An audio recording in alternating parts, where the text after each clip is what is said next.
Hi hello ನಮಸ್ಕಾರ, welcome to Pooja Jayadev logs. So ನಾನಿವತ್ತು ಬಂದಿರುವಂಥದ್ದು ಒಂದು ಅದ್ಭುತವಾದ ದೇವಾಲಯ. ಈ ದೇವಾಲಯ ಒಂದು ನಮ್ಮ ಕರ್ನಾಟಕದಲ್ಲಿ, ಅದು ಬೆಳಗಾವಿಯಲ್ಲಿದೆ. ಸೊ ಈ ದೇವಾಲಯವು ತಲೆ ಕೆಳಗಾದ ಕಮಲದ ಕೆತ್ತನೆಯನ್ನು ಹೊಂದಿದೆ. ಇದನ್ನು ನಾವು ಕಮಲ ಬಸ್ತಿ ಅಂತ ಕರಿತೀವಿ. ಸೊ ನೀವಿಲ್ಲಿ ನೋಡ್ಬೋದು, 12ನೇ ಶತಮಾನದಲ್ಲಿ ಕದಂಬ ಸಾಮ್ರಾಜ್ಯದಿಂದ ಇದನ್ನು ನಿರ್ಮಿಸಲಾಯಿತು. ಈ ದೇವಾಲಯದ ವೈಶಿಷ್ಟ್ಯ ಏನಂತ ಹೇಳಿದ್ರೆ ತುಂಬಾ ಇದೆ. ಅದರಲ್ಲೂ ನೀವಿಲ್ಲಿ ನೋಡ್ಬೋದು, ಇದರ ಶಿಲ್ಪಗಳು ಮತ್ತು ಈ ಕಪ್ಪು ಕಲ್ಲಿನಿಂದ ಮಾಡಿರುವಂತಹ ಪ್ರತಿಯೊಂದು ರಚನೆ ತುಂಬಾ ಅದ್ಭುತವಾಗಿದೆ.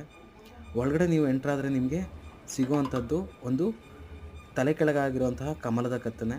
ಆ ಕಮಲದ ವಿಶೇಷ ಏನಂತ ಹೇಳಿದ್ರೆ 72 ದಳಗಳನ್ನು ಹೊಂದಿದೆ. ಈ 72 ದಳಗಳಲ್ಲಿ ಸರಿಸುಮಾರು 24 ತೀರ್ಥಂಕರು ಇಲ್ಲಿವರೆಗೆ ಯಾರೆಲ್ಲ ಇದ್ದರೂ ಅವರ ಕೆತ್ತನೆಯನ್ನು ಮಾಡಲಾಗಿದೆ. ಒಂದು ಕಂಪ್ಲೀಟಾಗಿ ಒಂದು ಟೂರಿಸಮ್ ಪ್ಲೇಸ್ ಅಂತಲೇ ಹೇಳ್ಬೋದು.